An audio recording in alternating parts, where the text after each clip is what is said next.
దేవుని నామమున స్తోత్రములండి. ఈనాటి ధ్యానాంశము రోమాపత్రిక 13 అధ్యాయం 11 వచనంలో కాలము నెరిగి నిద్ర మేలుకొనే వేళ అయినదని తెలుసుకొని అలాగు చేయడని వాక్యము. మనం గత 3 దినములు మనం నేర్చుకోవడానికి దేవుడు సహాయం చేసినందుకు వేలాది స్తోత్రములండి.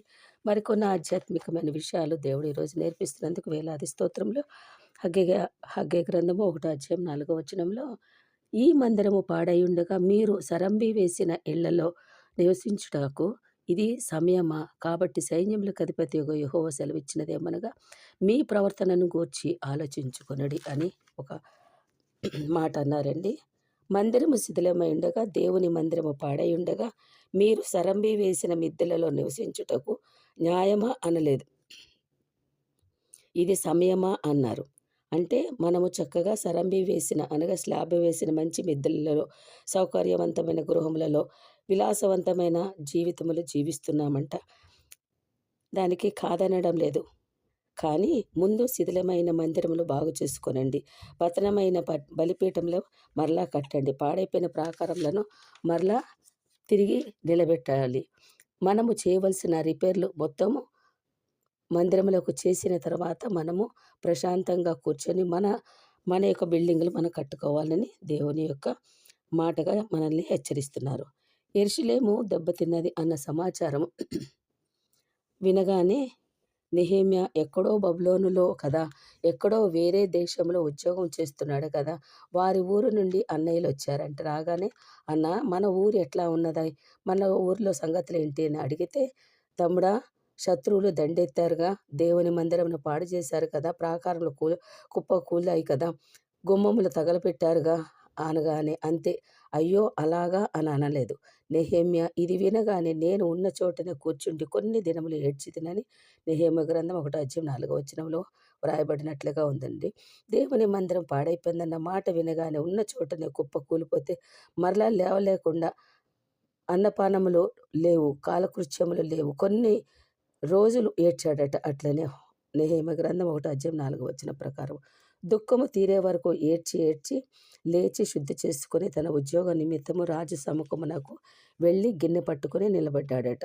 నెహెమ్యా గ్రంథం 2 అధ్యాయం 1 వచనం ప్రకారం రాజు దుఃఖము రాజు దుఃఖముగా, కోపముగా, విచారముగా, బాధగా, ఆందోళనగా ఉంటే కూడా చిరునవ్వులలో రువ్వుతూ ద్రాక్ష రసమే ఇవ్వాలి. ఆ స్థితిలో ఏ స్థితిలో ఉన్నప్పటికి కూడా. కానీ దుఃఖముతో ఉన్నాడో అది నెహెమ్యా ఉద్యోగానికి వ్యతిరేకముగా ఉండాల్సిన పరిస్థితి అది.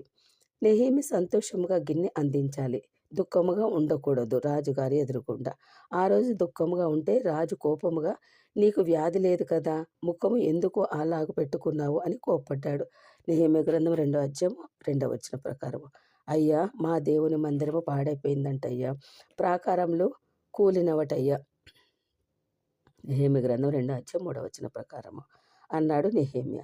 మన దేవుడు అంటే ఆ రాజుగారికి ఇష్టం లేదు. ఆ రాజుగారికి మన దేవుని యొక్క భక్తుడు కాదు కదా.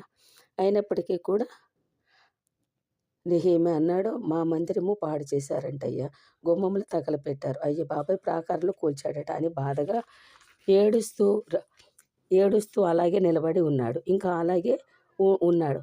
ఏమిటి ఇంకా అట్లనే నిలబడ్డావు, డబ్బులు కావాలా గుడి కట్టడానికి అంటే అని అంటే, నాకు డబ్బులు కావాలని అనగానే డబ్బులు ఇచ్చాడు.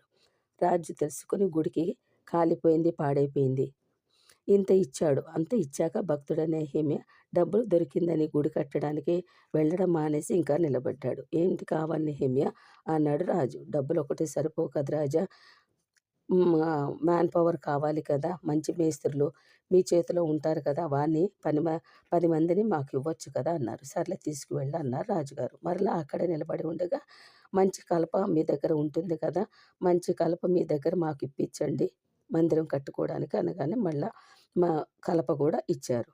భుజాల మీద మోసుకుని వెళ్ళలేము కదా, లారీలు ఇప్పించమన్నాడు. అవి కూడా ఇప్పించాడు. నీవు బాగానే వెళ్ళమంటావు, బోర్డర్ దగ్గర ఆపేస్తారు, పర్మిషన్ కూడా ఇప్పించమన్నారు. ఒక సామాన్యమైన నెహెమ్యా చిన్న పనివాడు అయినప్పటికీ కూడా దేవుని గురించి, దేవుని మందిరం కట్టడం గురించి రాజుగారు ఎదురుగుండి ధైర్యంగా ప్రార్థన చేసుకుని కొన్ని దినములు వెళ్ళినప్పుడు దేవుడు రాజుగారికి మంచి మనసును కలుగచేసి ఏది అడిగితే అది అన్ని ఇచ్చేటట్లుగా మంచి మనసును దేవుడిచ్చాడు. మరి ఊరు దాటడానికి కూడా పర్మిషన్ ఇప్పించిన తర్వాత వెళ్ళమంటే వెళ్ళాడు. అనుమతులు తెచ్చాడు నెహెమ్యా. నిధులు తెచ్చాడు, సరుకు తెచ్చాడు, వాహనాలు అంటే సామాగ్రి తీసుకొని వెళ్ళడానికి వాహనంలో తెచ్చాడు, మ్యాన్ పవర్ తెచ్చాడు. అన్నీ పట్టుకొని వెళ్ళి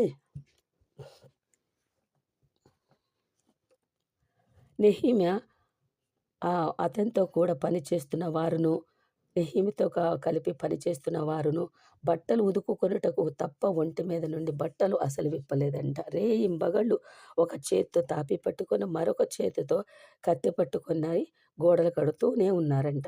టోబియాస్ అన్నట్లు ఏమన్నారంటే, ఒరేయ్, ఒక నక్క ఎక్కి దూకితే మీరు కట్టే గోడ పడిపోతుంది అన్నారు. కానీ ఈ రోజుకి కూడా గోడలు నిలబడి ఉన్నాయి. అది మన సాక్ష్యం కదా. మంచి ఉద్యోగం రాజదర్బార్లో ఏ లోటు లేదు. ఆ ఊర్లో ఏమైంది, ఏం కావాలి నెహెమ్యాకి? ఏదో ఊర్లో అక్కడ దేవాలయం పడిపోతే ఏమి బాధ? ఆ దేవాలయం ఏమైపోతే అతనికి ఏం కావాలి? నేను బాగున్నాను, నా కుటుంబాన్ని పోషించుకుంటున్నాను, ఉద్యోగం ఉన్నది, శుభ్రంగా సంతోషంగా ఉన్నాను అనుకోలేదండి. మందిరం శిథిలమైపోయి ఉండగా ఉద్యోగం ముఖ్యం కాదు, కుటుంబం ముఖ్యం కాదు, జీతము ముఖ్యం కాదు అనుకోలేదటండి నెహెమ్యా. పోతే ప్రాణం పోవాలి కానీ టోబియాస్ సన్బల్టులతో ఇంత గొడవ అయినా పర్వాలేదు, ఆ సైన్యంతో పోరాడినా పర్వాలేదు, అవసరమైతే కత్తి పట్టుకుంటాను, తాపి పట్టుకుంటాను, నిద్ర మానేస్తాను, కానీ గోడ కట్టి తీరుతాను. అదే తీర్మానంతో యెరూషలేము గోడ కట్టడానికి తాపి మేస్త్రులను పట్టుకున్నాడు. వారితో కలిసి రాత్రింబగళ్ళు నిద్రాహారాలు మాని ఒక చేత్తోటి కత్తి, ఒక చేత్తోటి తాపి పట్టుకొని వారు గోడ కట్టారు. నా ఉద్యోగం నాకుంది కానీ నా కుటుంబంతో బాగున్నానని దేవునికి స్తోత్రం అనుకోలేదు. నా దేవుని మందిరం పాడైపోయింది. అయ్యో, ప్రాకారములు కూలిపోయాయి. అయ్యో, గుమ్మములు కాలిపోయాయి. నేను సుఖపడకూడదు, నేను నా ఉద్యోగం అంటూ తిరగకూడదు, నా శరీరం నా సుఖమని, నా కుటుంబం ముఖ్యం కాదు, దాన్ని ఎలాగైనా బాగు చేయాలి అని ధైర్యంగా ముందడుగు వేసి నిలబడి రాజుగారి దగ్గర నుంచి అన్నీ తీసుకొచ్చి ఆ ఊర్లో ఉన్న వాళ్ళందరినీ వారితోటి మాట్లాడి వారందరితోటి కలిపి మరి 52 రోజుల్లో ఆ యొక్క దేవాలయంను కట్టినట్లుగా మనకు తెలుస్తుంది కదండి. మరి ఇటువంటి గొప్ప కార్యములు చేయాలని దేవుడు చెప్తుంటుండగా మనము కూడా మన సాధ్యమైనంత వరకు మనకు కూడా ఏ పని ఇస్తే ఆ పని చేయడానికి మనం సిద్ధపడాలని దేవుడు మనకి హెచ్చరించినందుకు దేవునికి వేలాది స్తోత్రములండి. ఆమేన్.